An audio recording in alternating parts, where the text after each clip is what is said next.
Market প্লেসে একজন freelancer আসলে কি করে কন্ট্রাক্ট করতে পারে বা ইন্টারভিউর সেই প্রসেসটা কি? আমরা দুই ধরনের মার্কেট প্লেস দেখতে পাই। একটা হচ্ছে ফাইবার বা পিপল পার আওয়ার টাইপ। এখানে আসলে একটা স্টুডেন্ট সে যা কাজ পারে, লাইক সে একটা ওয়েবসাইট ডিজাইন করতে পারে, সে গ্রাফিক ডিজাইনের কাজ করতে পারে, সে ভিডিও এডিটিং করতে পারে, সে তার পোর্টফোলিওগুলো নিয়ে একটা গিগ বা সার্ভিস তৈরি করে।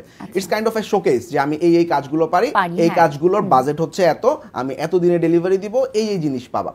তো বিভিন্ন কাস্টমার বা ক্লায়েন্টরা কি করে, সার্চ করে যে ওয়ার্ডপ্রেস ওয়েবসাইট ডিজাইন বা ওয়েবসাইট ডিজাইন লিখে সার্চ করার পর তাদের ফ্রিল্যান্সারদের কাজগুলো দেখতে পাচ্ছে এবং তার সাথে ডিরেক্টলি ইনবক্সে কথা বলতেছে। তো এখানে দুটো ফ্যাক্টর, আমাদের এখানে ইংলিশ কমিউনিকেশনের একটা ব্যাপার আছে। আমরা অনেক স্টুডেন্ট মনে করে যে অনেক ভালো ইংলিশ কমিউনিকেশন লাগবে, যেহেতু বাইরের ক্লায়েন্টের সাথে হ্যান্ডেল করতে হচ্ছে।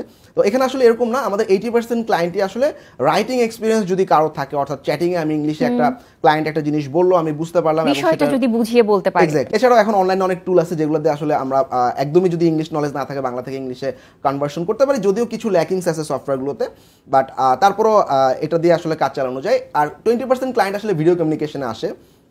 সেক্ষেত্রে বড় বাজেটের যে সমস্ত ক্লায়েন্টরা আছে $1000-2000, সেক্ষেত্রে ওরা কিন্তু একটা কমিউনিকেশনের মধ্যে থাকতে চায় বা শুনতে চায় আসলে আমি কিরকম জানি, সেক্ষেত্রে আসলে স্মার্টলি ফেস করার একটা ব্যাপার আছে।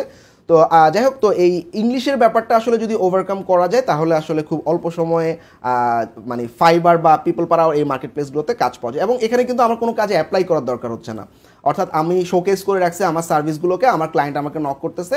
ইন্টারভিউ প্রসেসটা হচ্ছে লাইক চ্যাটিং, এটা এরকম না যে আমাকে ফেস টু ফেস ভিডিও কলে যেতে হবে, এরকম জাস্ট কনভারসেশন হবে আমার চ্যাটিং এর মাধ্যমে। আমি যদি এনাফ পরিমাণ পোর্টফোলিও দেখাতে পারি বা ক্লায়েন্টকে প্রুফ করতে পারি যে আমি কাজটা পারি, তাহলে কিন্তু খুব সহজে ক্লায়েন্ট আমাকে অর্ডারটা করে দিচ্ছে।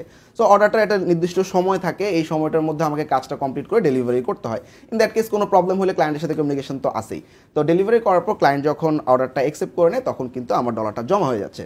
আরেক ধরনের মার্কেট প্লেস হচ্ছে লাইক আপওয়ার্ক বা freelancer.com। এখানে ব্যাপারটা হচ্ছে ক্লায়েন্টের একটা ওয়েবসাইট লাগবে, কি ধরনের ওয়েবসাইট লাগে সেটা জব পোস্ট করে, লাইক আমরা কিন্তু বিডি জবসও এরকম দেখি, অর্থাৎ একটা জব পোস্ট হয়েছে, সেখানে আমরা অনলাইনে অ্যাপ্লাই করতেছি, লাইক দ্যাট। তো এখানে আমি অনলাইনে অ্যাপ্লাই করলাম, বিডি জবসে কি হচ্ছে, আমাকে অফলাইনে গিয়ে ইন্টারভিউ দিতে হচ্ছে। এখানে এরকম না, এখানে আমার ক্লায়েন্টের সাথে চ্যাটিং কথা হচ্ছে অথবা ভিডিও কনভারসেশনে কথা হচ্ছে। এরপর ক্লায়েন্ট যদি আমাকে পছন্দ করে, I am getting hired, and যখন আমি অফারটা অ্যাকসেপ্ট করতেছি তখন কাজটা শুরু হয়ে যাচ্ছে। কাজটা আমি ডেলিভারি করার পর আমার ডলারটা অ্যাকাউন্টে যোগ হয়ে যাচ্ছে, সেটা আমি পেনিয়ারে ট্রান্সফার করে নিয়ে আমাদের বাংলাদেশি যে কোনো ব্যাংকের মাধ্যমে ডলারটাকে আমি বাংলা টাকা উইথড্র করে নিতে পারছি। সবকিছু একটা সিস্টেমেটিক ওয়েতে স্টেপ বাই স্টেপ হচ্ছে।